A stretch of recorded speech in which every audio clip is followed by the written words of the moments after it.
We are going to start this week off learning about slope. So take a look at this graph. I have a green line graphed and a blue line.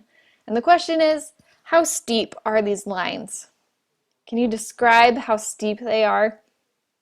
Well, it looks like the green line is more steep than the blue line, but other than that, there's not much I can say. I could say the green line is really steep and the blue line is kind of steep, but that's not very technical. It doesn't make me sound very smart. So mathematicians came up with a way to describe how steep lines are. And the way that they came up with that is using this term slope. Slope, which is represented by the variable m, describes how steep a line is.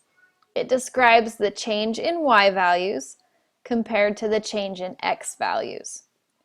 Now, hopefully this last sentence here sounds kind of familiar to you. Doesn't it sound really familiar to the vocabulary word that we learned last week, rate of change? It should, because slope and rate of change are the exact same thing, actually. But slope is more talking about lines that are being graphed, and rate of change worked a lot better when we were working with tables and with context. So we're going to use the word slope a lot more when we're talking about graphs. So the first thing that we're going to learn with slopes of lines is we're going to learn what positive slopes and negative slopes look like. So these are three examples of lines that have positive slope. Now they're positive because when I read the graph from left to right, these lines are going uphill. So I read it left to right, and this line is going uphill. Left to right, it's going uphill. Left to right, it's going uphill. So these are three examples of lines with positive slope. Now here are three examples of lines with negative slope.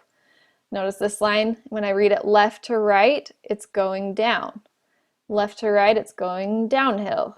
Left to right, it's going downhill. And these lines could go downhill as fast or as slow as they want, just as long as they're going downhill. That would be a negative slope. And this would be a negative slope as well. Okay, so go ahead and move on to the next lesson video, and we're going to talk more about how to calculate slope.